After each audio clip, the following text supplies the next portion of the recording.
I think you're go ahead and get started. Okay, this is Paul Gallagher. I work on the LaRouche EIR economics staff and also on the certain amount on the mobilizations and meetings in Washington to get Congress to act. And I'm assuming that we are joined here on this discussion by a number of other people who are also active in this same mobilization in various parts of the country, various ways. So we're going to discuss Glass-Steagall and why we need to get it restored. First, let's get it in context. We have been mobilizing around four pieces of policy legislation, four laws, which Congress has to enact and has to do it quickly. Lyndon LaRouches laid these out 3 months ago, a little more than 3 months ago, 4 months ago in March. And we have been mobilizing around this since that Congress, we have to get rid of Obama, get him out of the presidency that's bound up with these four urgent policy actions that Congress has to take. We have to get them to take, but bound up with that is getting Obama out. He's an instrument, a puppet, you might say, of the London and Wall Street financial interests who are against this entire policy that we're mobilizing for. We have to get him out. And then Glass-Steagall must be restored so that the international banking system, the transatlantic banking system, does not crash again worse than it crashed 6 and 7 years ago. Glass-Steagall has to be restored urgently before that happens, and already in recent weeks, and particularly in recent days, we've been seeing the first harbingers of that recollapse, that second and more devastating collapse of transatlantic banks popping up in various countries in Europe, in Bulgaria, in Austria, in Portugal, most seriously recently.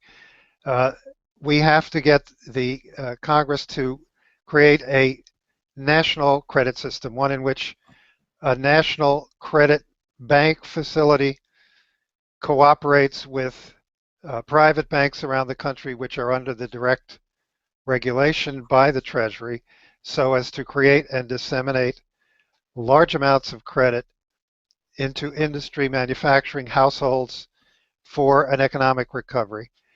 We have to invest a great deal, including through this credit mechanism, invest a great deal in truly high technology and science-driven infrastructure projects, including mega projects, which solve the most serious economic problems that the country faces, as, for example, the extreme and worsening drought across the western half of North America, the devastation of the eastern and southern coasts of North America by storms and superstorms in the last decade, infrastructure projects, including mega projects that solve those most basic economic problems and thereby unleash productivity in the labor force and in the economy.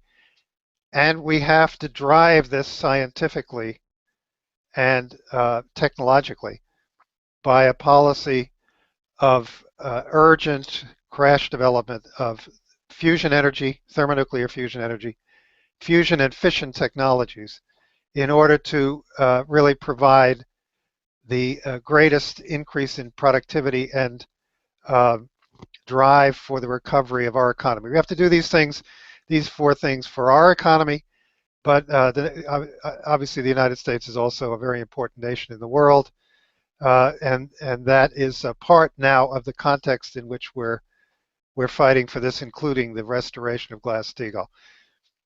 In the course of the last week, major nations of Asia, together with some nations collaborating with them in South America, but fundamentally the three major powers, economic powers in Asia, China, Russia, and India, have initiated banks, two infrastructure development banks, which start on a scale of $100 billion in credit each, in capital and lending capability each, and will grow from there. And one which will start operations in about 5 months, and the other within the year after that. And they made very clear in their summits during the course of the last week and their meetings between individual heads of state that these banks were going to lend that credit for infrastructure development, including mega projects of infrastructure. This was not going to go for funding anti-poverty programs. It was not going to go for mitigation of climate change and things of that sort, like the World Bank does now. This was going to go for the kind of infrastructure that drives growth. Now, you look at these countries, they have been, compare them. The United States and the other countries of what's called the OECD, which is basically the United States, the industrialized European countries, East and West European countries, and Japan. Those countries, in the last 6 years, have grown, even according to the GDP measure, by a total of 11%. 11% in 6 years. That's a rate of just over 1% a year. And during the same period of time, the household income, on average in those countries, has dropped by about 4% over those 6 years in all of those countries combined. While, of course, as is well known, their stock markets have gone through the ceilings and set records of every kind. But that growth has been essentially non-existent. At the same time, the economic powers which are creating these new international development banks have been growing at rates of 5 to 8% every year, each one of them. Why? They have been investing large amounts of credit, and this is particularly true for China and countries being assisted by China in this, large amounts of credit in building 3 high-speed railroad land bridges entirely across the Eurasian continent, from the Pacific coast to the Atlantic coast and the English Channel, in building out nuclear power sectors in countries all across Eurasia, in building a new, now announced, building a new second Panama Canal, the announced intention to, and China will do it quickly, to build high-speed rail in the other direction, north to the Bering Strait, across Siberia to the Bering Strait, and under the Bering Strait, and come out in Alaska, waiting for the United States and Canada to pick up that high-speed rail track there. Exploration of the moon, exploration of the orbits of Mars, development of nuclear, development of some of the most advanced and operational thermonuclear fusion development experiments in the world. It's no wonder that this is producing, the credit for these purposes are producing growth in stark contrast to what we have been suffering through over the last decade and more, the last 3 miserable presidents. So these banks are clearly a tremendous opportunity for the United States to form a credit system of its own, and having created that credit system, to join in this international investment in the most important and scientific driver infrastructure projects in the world.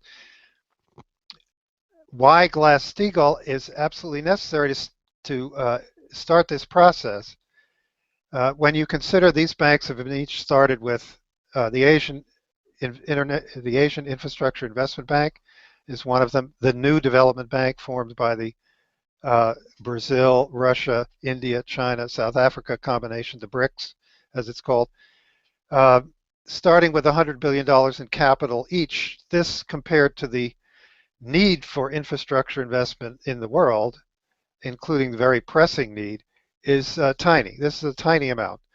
We need infrastructure investment in this country on the order of $3 trillion alone. This is a very tiny amount. It will grow. It will certainly grow rapidly, particularly through the issuance of of credit to these banks by China, which is in a position to do so.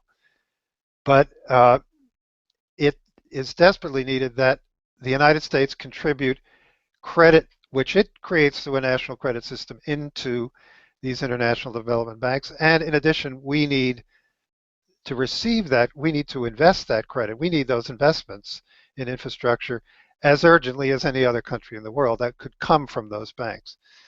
So we need to participate. This nation does. If those two development banks grow rapidly with the United States remaining opposed to them, the Obama administration has been opposed to them. It has been trying to prevent countries from participating in them. If they grow rapidly with the United States opposed to them, the tendency will be to have the effect of causing the dollar to be drastically devalued. You could use the phrase dollar collapse, but it would be more precise to say a drastic devaluation of the dollar on the international scene. That would, if it occurs, make the United States less capable of contributing to progress, scientific and technological development, infrastructure investment in the world as a whole. And in addition, it could get chaotic. Now, China clearly does not want the dollar to collapse or to be drastically devalued. We don't need to go into the reasons for that. China clearly doesn't want that. Therefore, the United States opposition under Obama to these development banks holds them back. We have to regain control of the dollar away from Wall Street in order for this great project of future development to work for nations around the world. The dollar has belonged to Wall Street for 50 years. The vast majority of dollars have circulated outside the United States, have been invested in assets outside the United States for 50 years. The last president who tried to reverse this or wanted to reverse this said in discussions with his advisors that he wanted to reverse this was John F. Kennedy, who wanted to reestablish the credit controls, currency controls, and capital controls of the Bretton Woods system, which had already been allowed to lapse when he was president. Since he was killed, no president has taken this up.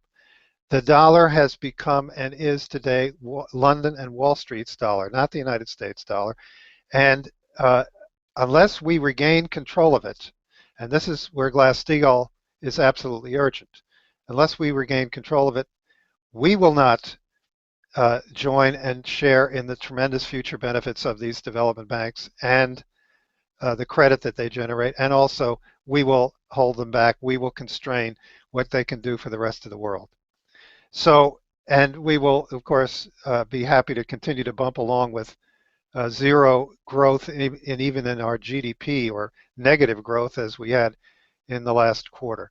So we need to change that. We need to get Obama out. Now, we start with Glass-Steagall. And if we regain control by breaking Wall Street with the restoration of the Glass-Steagall Act at this point, breaking the hold that it has over dollar and dollar credit, then we can proceed through the initiatives, the four initiatives that are embodied in these four laws that Lyndon LaRouche laid out in March, and which we're mobilizing around. So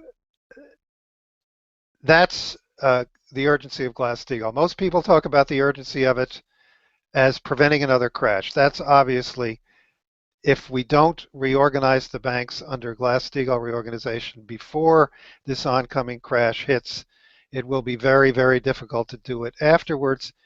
We will be starting with a collapsed financial system in the transatlantic world. We will be in bad, bad shape indeed. We need to do it for that reason. That's the reason most people talk about. But we also need a banking system and a dollar system of credit which functions and which is controlled by the United States government controlling its currency and not by London and Wall Street. So Glass-Steagall, as most people know, came into law June 16th, 1933. The banks prior to that period during the 1920s and beginning of the 1930s had used their deposits. The biggest banks had used their deposits for speculations in stock in particular, including their own stock, as they are doing now. They had used them for speculations in the securities markets. And they had created a situation where from 1929 on, 1/3 of all the banks in the United States went under, disappeared. Another third were saved during the bank holiday of 1933 after Roosevelt took office only by the issuance of new credit, new currency to those banks if they were in bad shape but salvageable. And as I said, a third simply collapsed. Once that reorganization was done during the bank holiday in March of 1933, then it was clear that deposit insurance had to come. The Federal Deposit Insurance Corporation had to come. People had been wiped out. Households by the millions had been devastated by the collapse of all these banks as a result of their speculations during the previous decade with their depositors' money. Deposit insurance had to come, and it was realized by the Roosevelt administration immediately, as well as by the further looking in Congress, that you simply could not give deposit insurance or banking insurance and federal protection to banks, to investment banks, which were speculating with their partners' money and engaging in risky speculations, which could wipe out everybody and lose everything. You could not have the federal government guaranteeing that. Therefore, that kind of activity, those kind of institutions had to be rigorously separated away from the commercial banks, which took people's deposits and mediated those savings into the economy, and thus the Glass-Steagall Act. Mr. Glass, Senator Glass of Virginia, was a voice of Wall Street, and if it were, and known as the father of the Federal Reserve, if it had not been for the fact that Roosevelt pushed forward hearings in 1932 and 3, which disgraced and removed some of the key CEOs of the biggest banks in the country as a result of those Pecora hearings, and those they were replaced at the top of those big banks by other bankers who were favorable to Glass-Steagall, and in fact began, in a couple of cases, to split their banks up break them up even before the Glass-Steagall was passed. If that hadn't happened, Carter Glass would not have been associated. It would not have come within 1,000 yards of the Glass-Steagall Act. But it passed in order to make this separation. And for 65 years after that, the United States did not have at any time a bank failure which triggered other bank failures. In other words, a bank panic. Clearly, it had bank failures.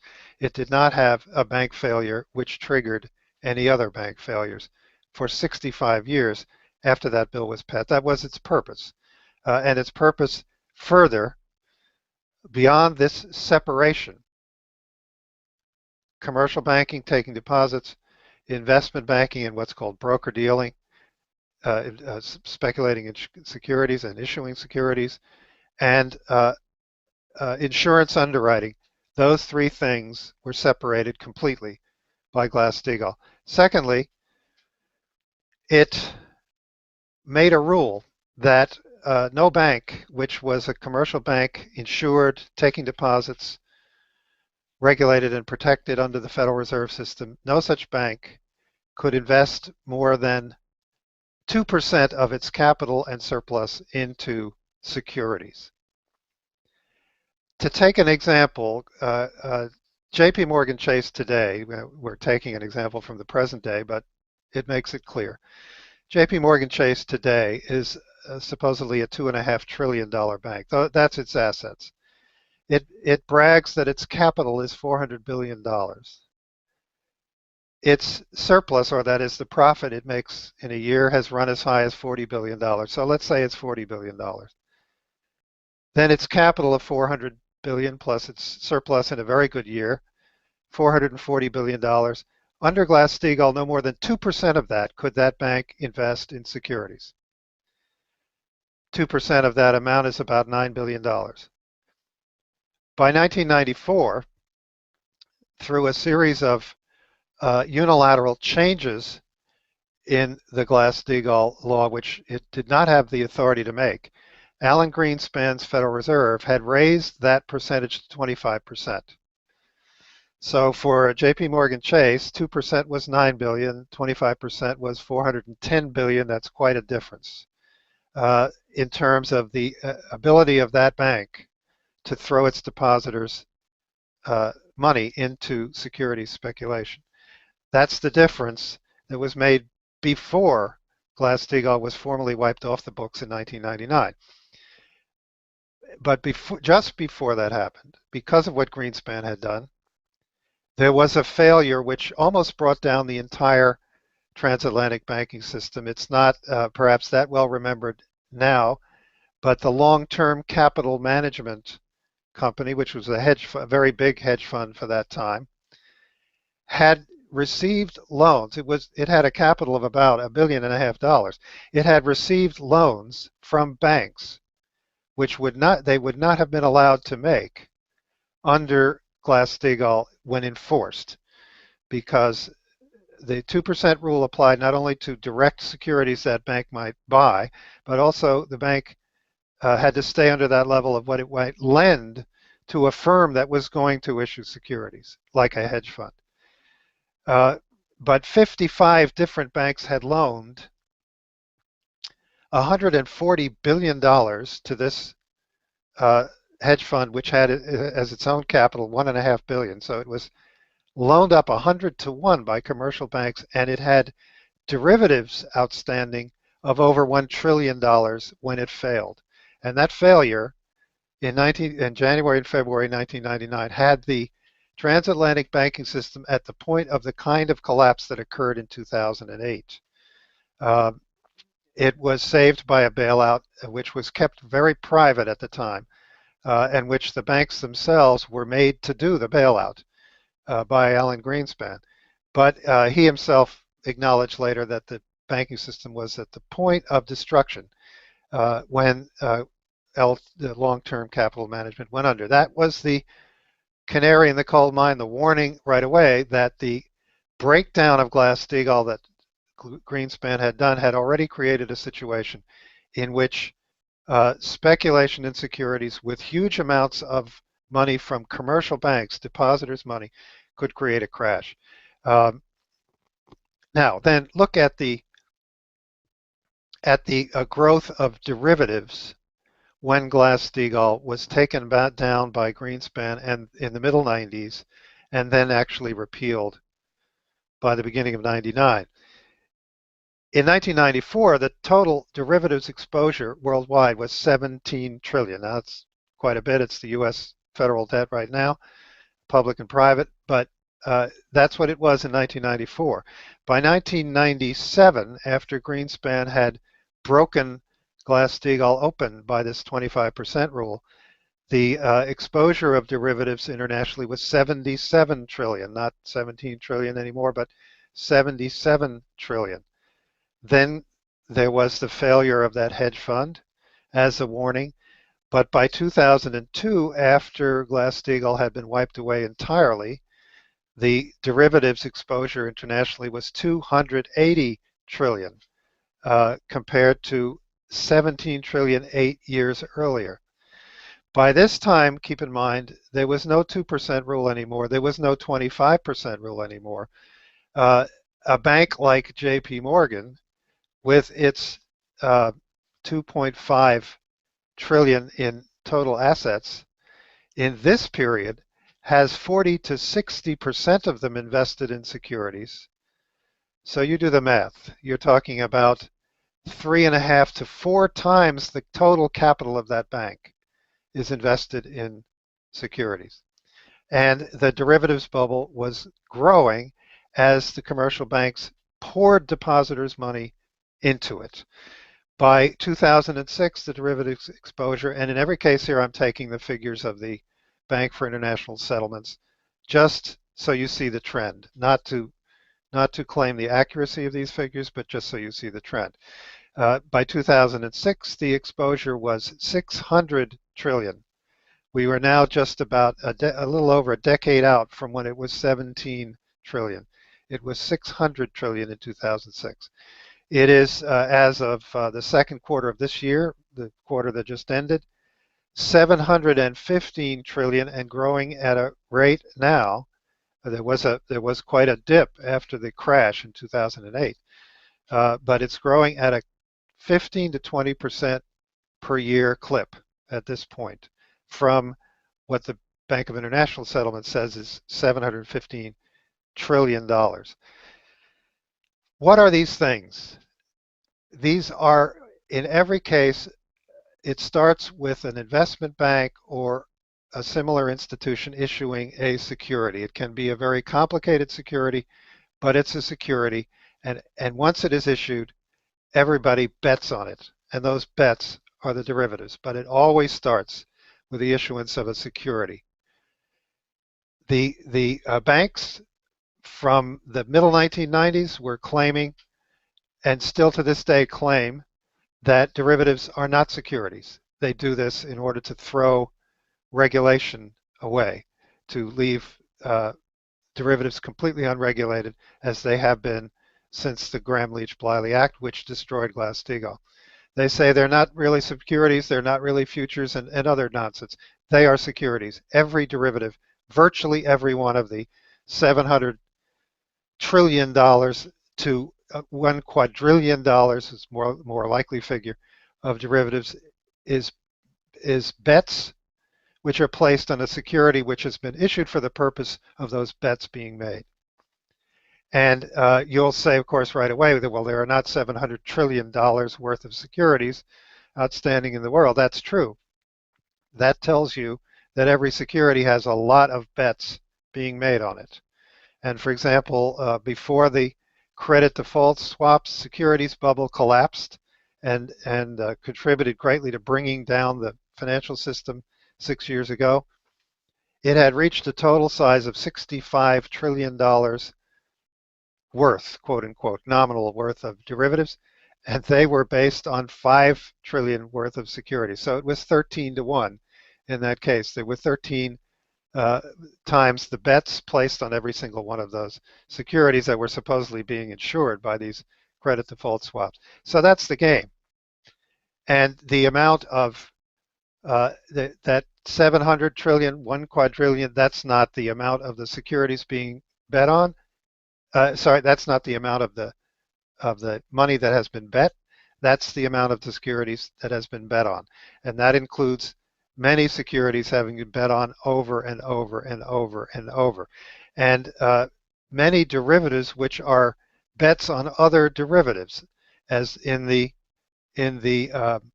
mortgage meltdown of 2005 to 2007.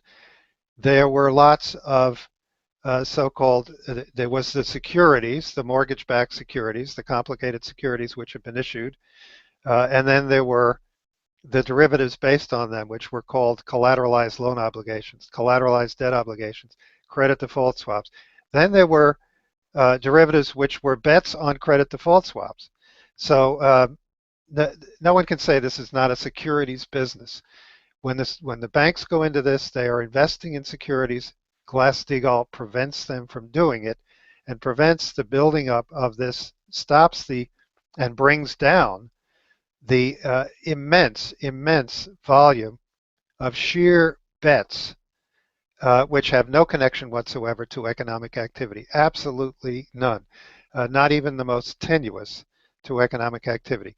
Cities and states around the country are paying on average every year now $16 to $20 billion in losing bets to banks and investment banks and broker-dealer funds which sold them derivatives on their bonds when the cities and the states issued their bonds. They made it a condition of handling these bonds that the states would make these bets. Now, another characteristic of the derivatives exposure is that everybody bets the same way. except for the few insiders, everyone else going in and buying derivatives bets in the same direction. We know from the fixing of the LIBOR rates and from the devastation of cities like Detroit under these bets that it was fixed by London and Wall Street that almost everybody would bet the same way, and it would be the wrong way. And when it became clear enough that it was the wrong way, they would lose anywhere from hundreds of thousands to billions of dollars per agency, per city, per state on these bets. So this is what leaped from 17 trillion just before Alan Greenspan began to destroy Glass-Steagall to perhaps 1 quadrillion now, and within only a few years, less than a decade after his move against Glass-Steagall, had gone from 17 trillion in derivatives bets to 280 trillion, and then in a little over a decade to 600 trillion before the whole thing collapsed. Don't let anyone claim that this did not directly lead to the collapse. Deposit money was being poured into these derivatives markets by the big commercial banks, which were now allowed to throw unlimited amounts of depositors' money into that. And in addition, those big commercial banks were investing in, that is, they were betting in the same derivatives pools that the investment banks and the broker dealers were setting up.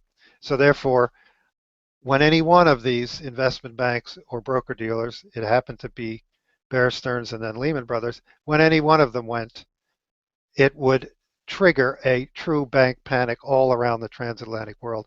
Every bank suddenly at the point of bankruptcy. So what happened? The isolated investment banks, like most famously Lehman Brothers, failed because no bailout was available to them. Others were bought up, like Merrill Lynch, by big commercial banks. And then the combination was bailed out mightily by the Treasury and the Federal Reserve.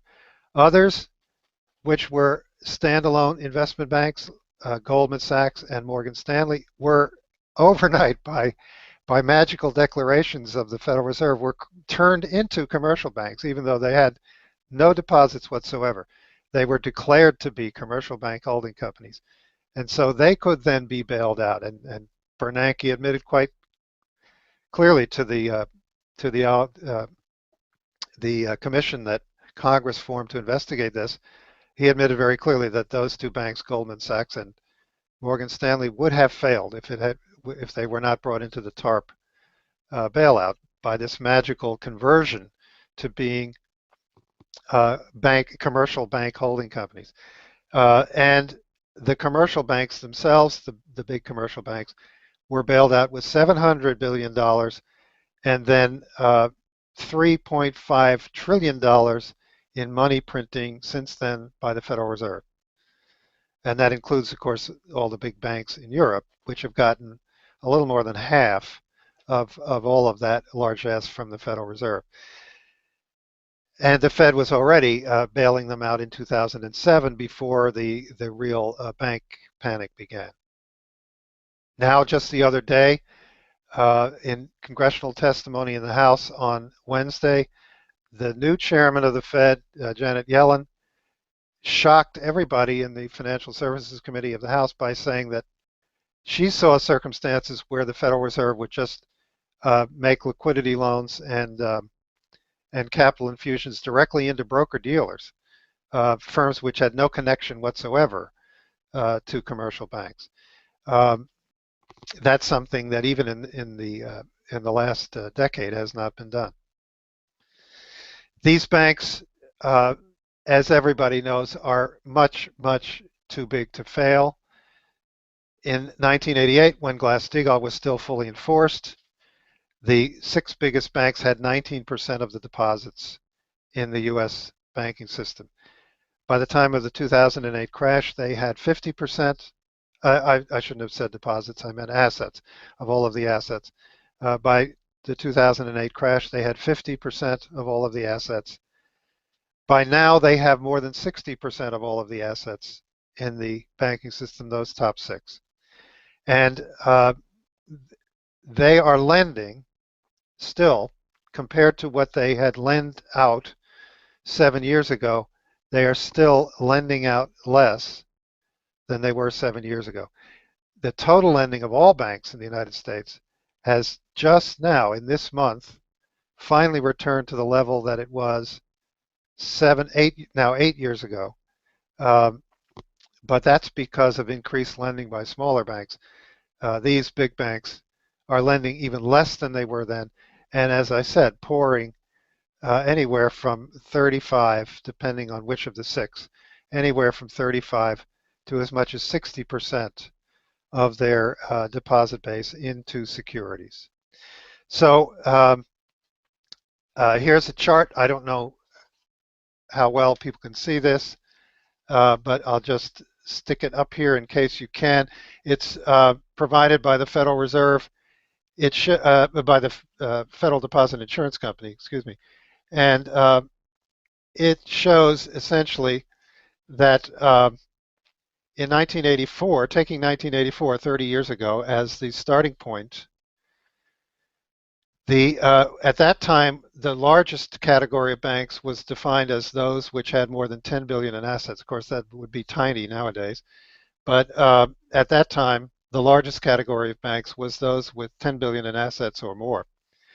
And those banks have grown in size by 9.5 times in the 30 years since then. All other categories of banks that were smaller than 10 billion in assets back 30 years ago, all the other three categories of banks have all either grown almost not at all or shrunk in assets since that time.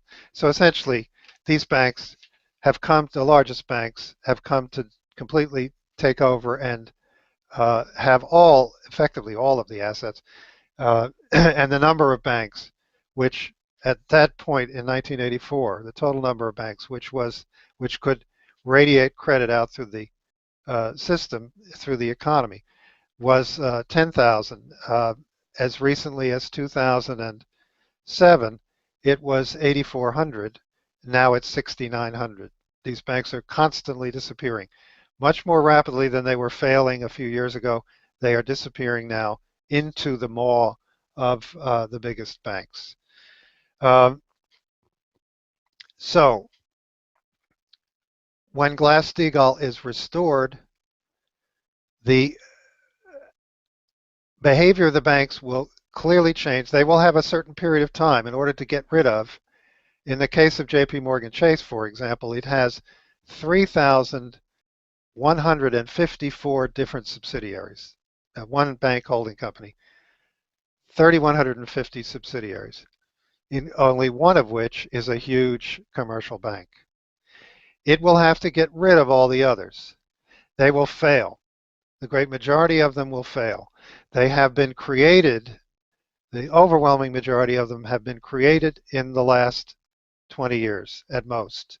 And they've been created by the diversion of deposit money through the violation and then elimination of Glass-Steagall, by the diversion of deposit money into all sorts of securities vehicles of every kind. Those vehicles will fail. You will see Wall Street crumbling on the implementation of Glass-Steagall, and we must mobilize our congressmen not only to restore it, to pass S-1282 in the Senate, H.R. 129 in the House, between them about 86 sponsors in the House, 12 sponsors in the Senate, not nearly enough. We have to get them not only to pass those bills and restore Glass-Steagall, but also to ride herd on its enforcement, so that it cannot be broken up, in particular by the Federal Reserve. And then you will see Wall Street crumble, and there will be an apparent shortage, as Helga LaRouche was discussing last night. There'll be an apparent shortage of credit in the economy. That credit was never there to begin with. And when I say that, I'm saying exactly the same thing Franklin Roosevelt said at a press conference in April of 1934. He said it looked, because they had reorganized the banks in this way, He said it looks like about $4 billion has disappeared out of the economy. But I tell you that $4 billion wasn't there. It wasn't being loaned. It wasn't being used. Nobody was getting any benefit out of it. Uh, but now it looks like that $4 billion is gone. He said, we're going to have to put credit into the economy and replace it. Uh, Obviously, the scale today is entirely different. But the effect of breaking Wall Street in that way is going to be that we will absolutely need immediately to proceed to the creation of national credit. Not that that is going to be the only credit in the economy, but it must create the demand for private credit, which will then issue. And that's exactly how the situation worked over the course of the recoveries in the 30s and in preparation for the war. And that's what these national credit systems, national credit banks, and these international development banks, that's what they will do. And we must have Glass-Steagall for the second major purpose, that we've got to have our private banks, our commercial banks, participate in this this intense period of investment of new national and international credits into high technology infrastructure. You cannot, for example, think of issuing the credit in this country to build a real across the country high-speed rail system, electrified high-speed rail.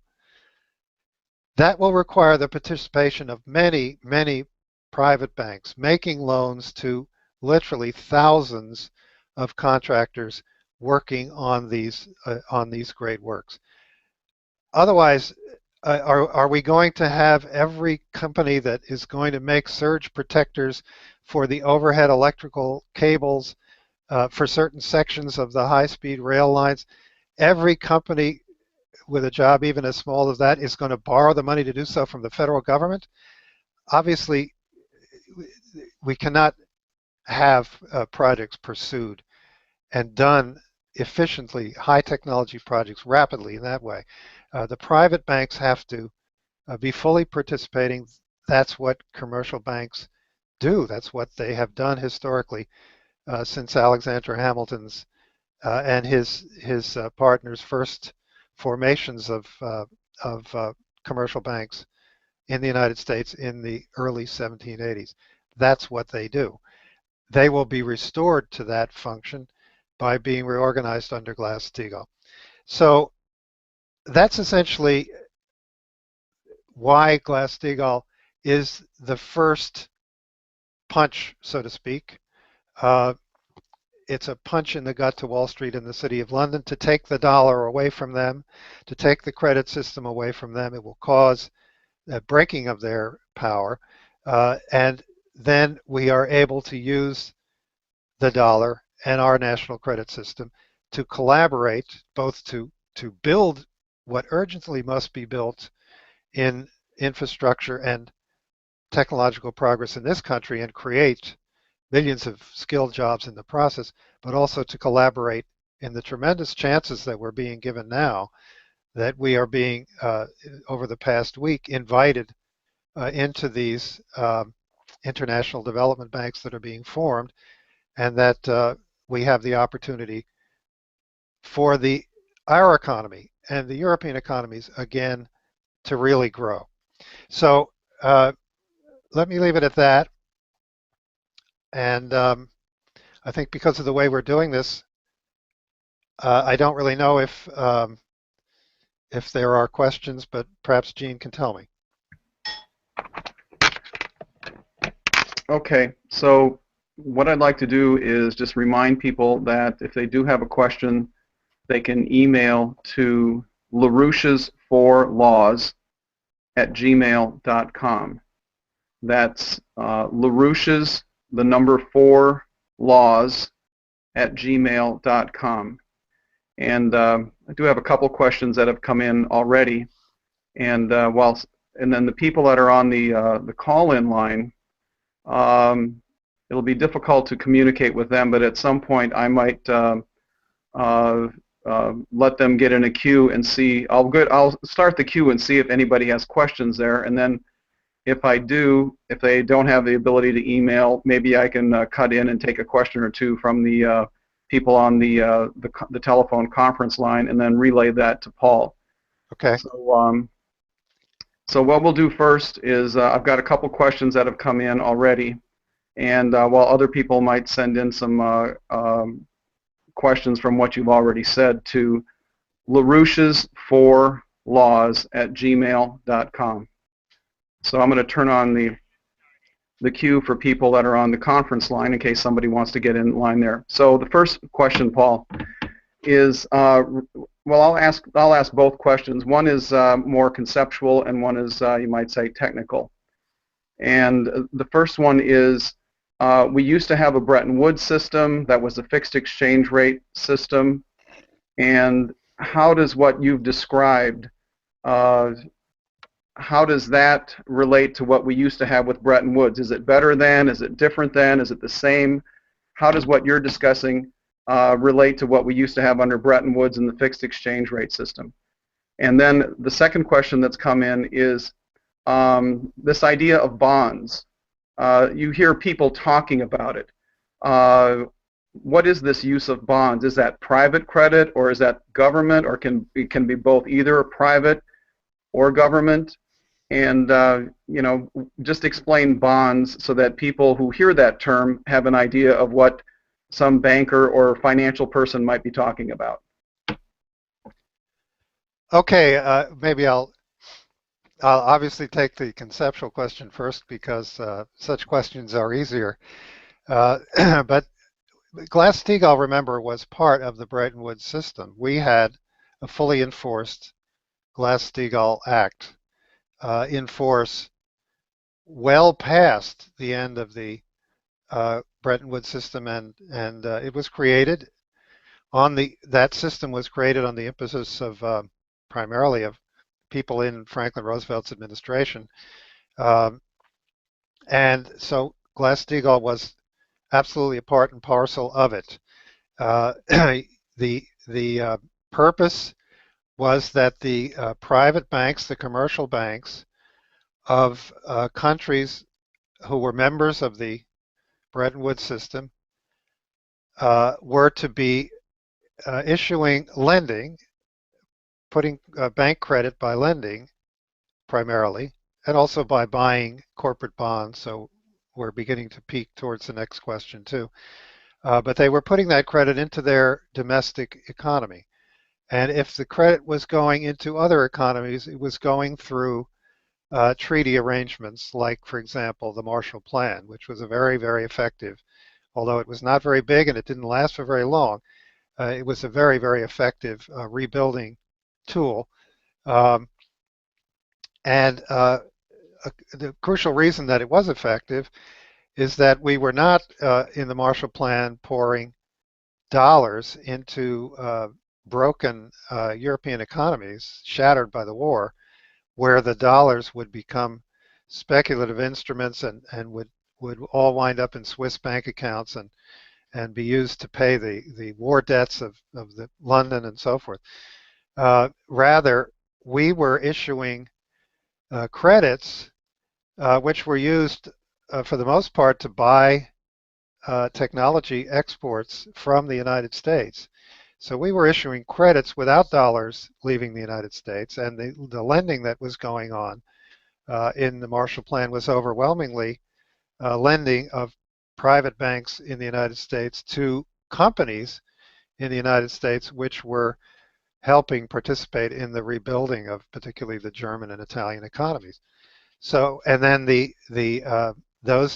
Germany in particular created a credit bank of its own, the Kreditanstalt für Wiederaufbau. It was called KfW, as it's known still today. And that bank was extraordinarily effective in using the repayments which were made by German borrowers under the Marshall Plan, not to go back to the United States, which was already benefiting by exporting all these goods, but rather using those repayments to the KfW bank to create additional new lines of credit within the German economy. So that the idea that banks loaned internally was, and that there were controls on currencies moving across national borders, and there were controls on capital also. These were part of the Bretton Woods, a crucial part of Bretton Woods, and Glass-Steagall was very complementary to them, and the Glass-Steagall principle was assumed under Bretton Woods. We should also remember that France uh, enacted a Glass-Steagall law in 1945, and during the period of the Bretton Woods system, French banks were separated in the same way as they were here, and limited. Commercial banks were limited out of the securities sphere in the same way they were here, and this was true in other countries in Europe as well. So it was a crucial part. It was crucial that banks that essentially under Bretton Woods, you could not open an account in dollars outside the United States unless you showed that that account was for purposes of paying in trade, in export and import trade, and that you were buying and selling things, producing, buying and selling things, and that those dollars were deposited abroad in order to make payments. Otherwise, you couldn't do it. And the Eurodollar market was a direct violation, which the regulators allowed to happen. And that was what Kennedy was trying to reverse in the short period of time that he was president. Put the capital controls and the credit control and the currency controls back on in order to stop the dollar from becoming an international currency of London and Wall Street instead of a currency of the United States. Now, in terms of the bonds and the loans, most of the loans, large loans which were made in the period of the Bretton Woods system, were loans from one country to another. Most of the small loans were loans from commercial banks to businesses or farms or households. Securities, bonds are different. Bonds are securities.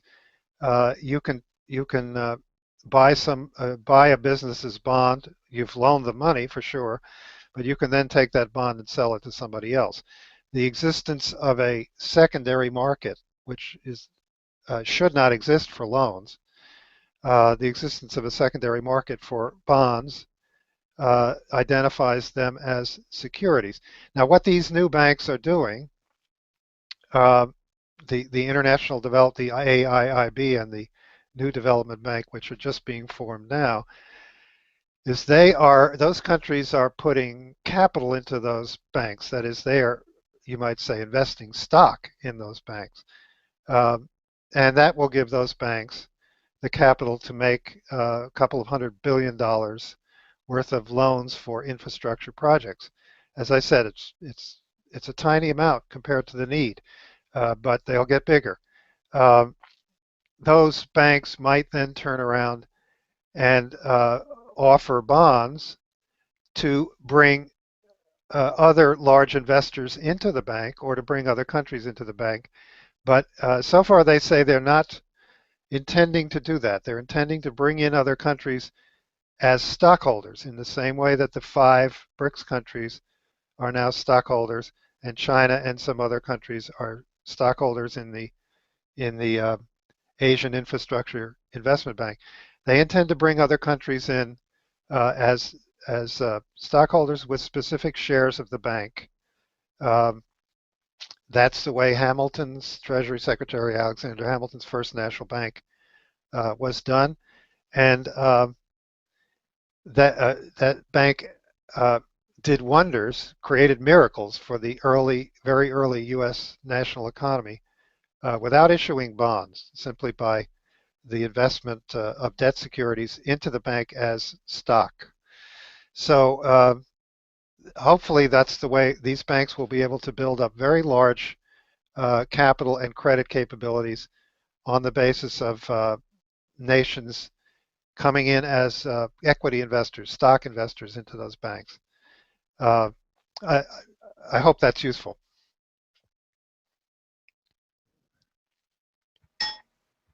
Okay. So what we'll do is we'll take the next question that's come in. There were some technical difficulties. Some people got cut off from the free conferencing, but I think we're back up and working. But we do have a couple questions that have come in the meantime also. Let me go through the first one.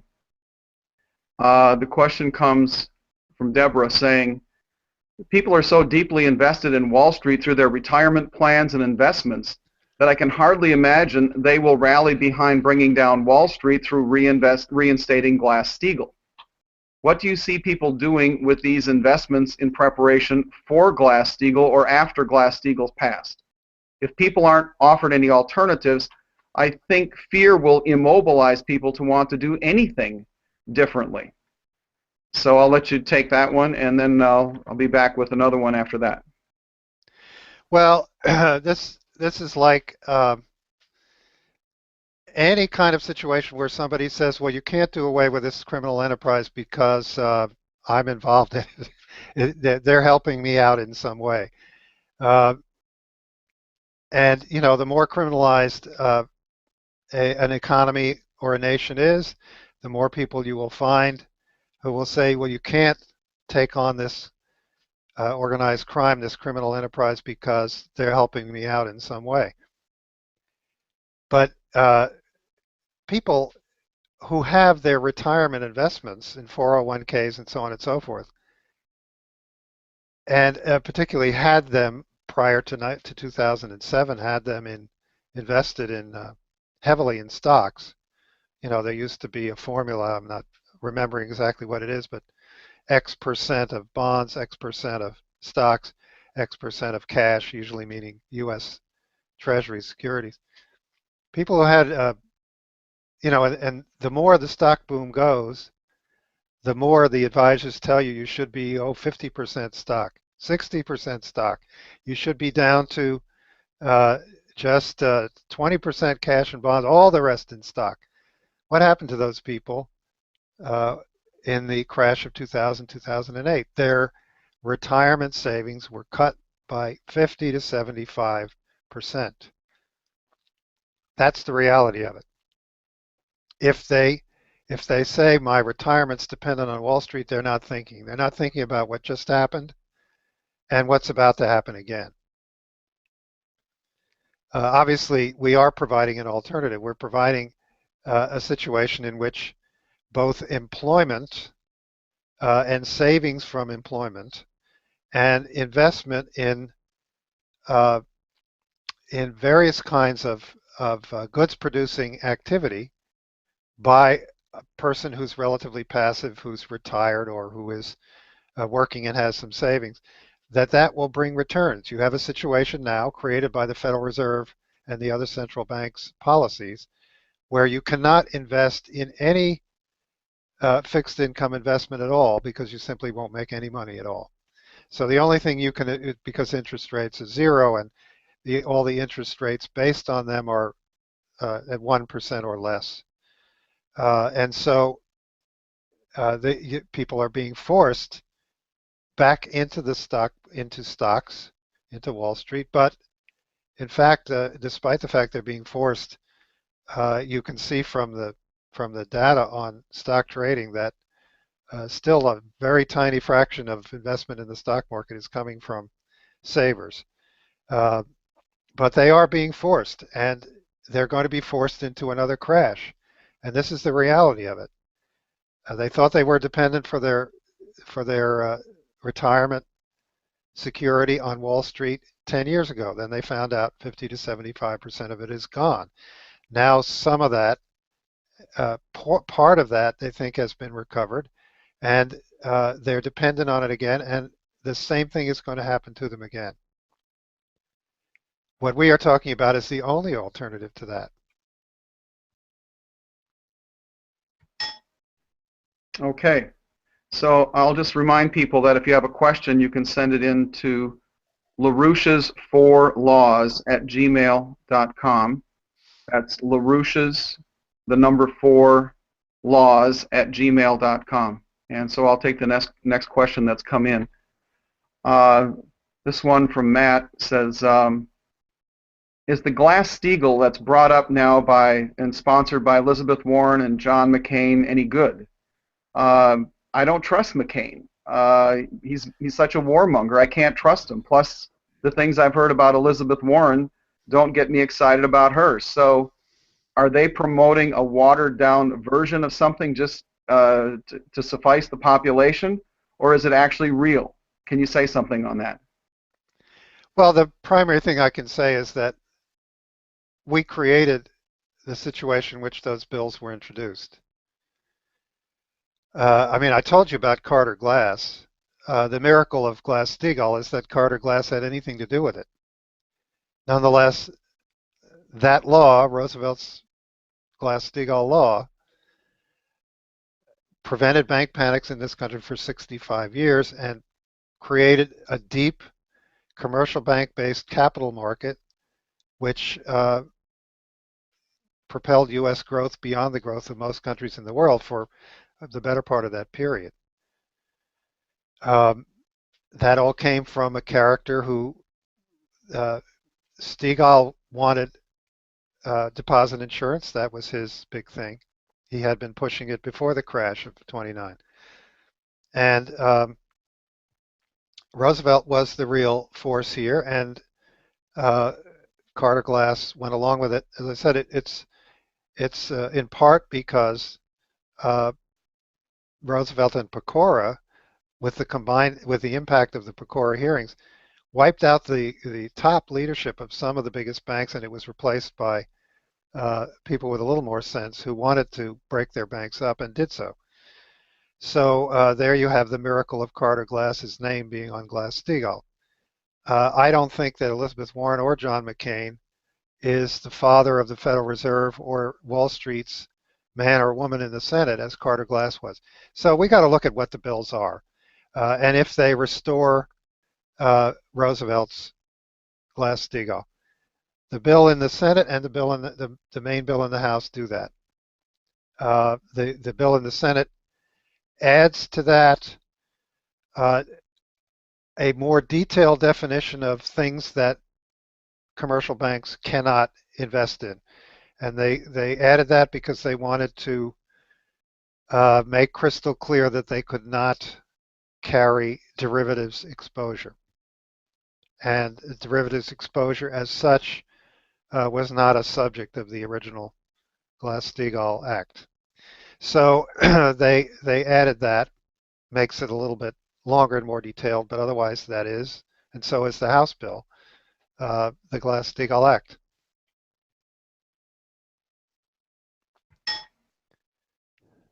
Okay. So the last question that I want to ask, that's what is these developments in Russia, China, and India? Obviously, they're not using the word Glass-Steagall necessarily in their recent BRIC meeting, but are they moving in the direction of Glass-Steagall, and how can this meld together with what you're proposing and what Mr. LaRouche has laid out with these 4 laws? Well, it would not do any good to get into detailed discussion of the characteristics of those economies. The one most like ours, obviously, is India's economy, and in terms of its forms. And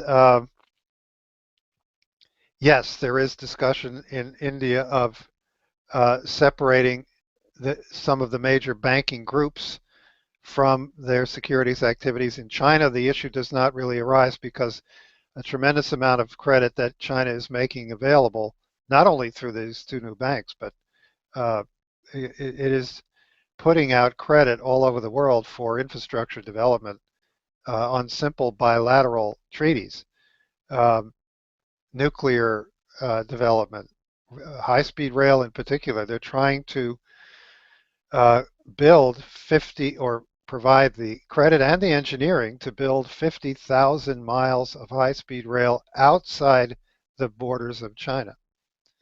So what they're putting into these investment banks is is actually smaller than what they're already investing, and that's coming through state banks in China, which of a sort which we don't have. Uh, so it's not really an issue of whether to break them up. The point is that we have got to get a greenback dollar. That is a dollar which is issued by the Treasury into a banking system which is controlled by the Treasury and into some kind of national credit instrument, a national bank, a reconstruction finance corporation, as with FDR, an instrument which can direct much of this credit into the most urgent and most productive high technology infrastructure projects. That gives us control of the dollar system again if we create that kind of greenback dollar. Uh, and I think I already discussed why the private banks have got to be reorganized again under Glass-Steagall in order for them to participate.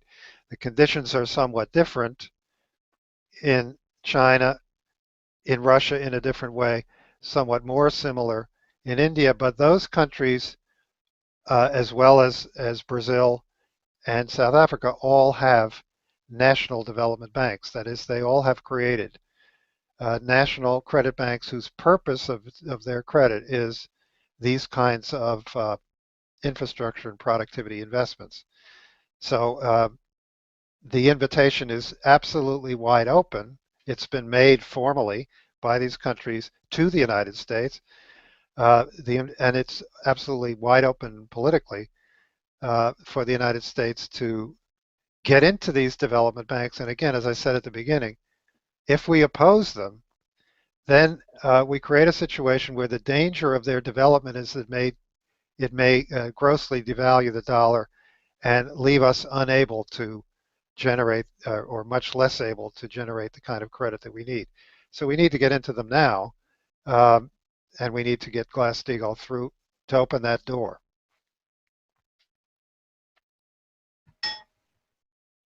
Okay, so I think this kind of a discussion that we're having here tonight is really giving people a foundation. It's not that they're going to talk about everything that you've talked about in every discussion that they have with everyone, but it definitely gives people a foundation and an understanding that uh, we do and you can understand how an economy is supposed to work, as this first idea of Glass-Steagall has to come in. You know, once we've removed Obama, we put in this Glass-Steagall as the first step. It really gives us a foundation to stand on, so that when we're out talking to other people in the streets, when we're talking to our congressmen, our senators, and representatives, we're really building up within ourselves and understanding that that Wall Street doesn't want us to have. If there's anything that Wall Street doesn't want people to understand, it's the necessity of Glass-Steagall, it's the necessity of the national bank, the necessity of the credit system, the greenback credit system, and this fusion-based system. So tonight's discussion, which really takes on the first part of this, is in kicking off this four laws discussion, is really helpful to bring about a platform for all of us that are the activists to stand on. So at this point, the questions that are coming in, I think next week we'll have a better idea just of how to make this work. We've kicked it off in a very good way. We've had somewhere in the range of between 50 and 100 people that have taken place in this call tonight, and on the line, and on the YouTube video. So if you have any parting remarks to make, Paul, go ahead and make them, and then we'll close out the session. No, I'd really just like to thank everybody for participating, and I think we all just need to mobilize. This is just ammunition that we have in order to understand exactly how to force Congress to do these things and to enforce them. Both to get them implemented and also to be on top of enforcing them, because of the tremendous benefits to the nation, to the world, of getting Obama out and getting these kinds of policies legislated so that they can be implemented. And the jump start that's been made by the formation of these new international banks and the tremendous growth that we're seeing from some of the countries involved in these banks, I mean, in a sense, they are able to jump over the Glass-Steagall step because they're not starting from currency and credit systems which are controlled by London and Wall Street to begin with. They're creating an alternative to that. We can't jump over that step. We've got to destroy the hammerlock on the dollar and our credit by London and Wall Street. That's why Glass-Steagall is irreplaceable for us. So let's get it done for that broader purpose of the four laws that LaRouche laid out in March. Okay, thank you, Paul. And those people who've, if you still have questions, you can send them in to the email associated with this. This video will be posted on YouTube, so you can still send in your questions. I see there's a question that's come in, but we'll forward that to Paul. And with that, we'll end the broadcast, and we'll be back next week with part 2 of this series. Good night.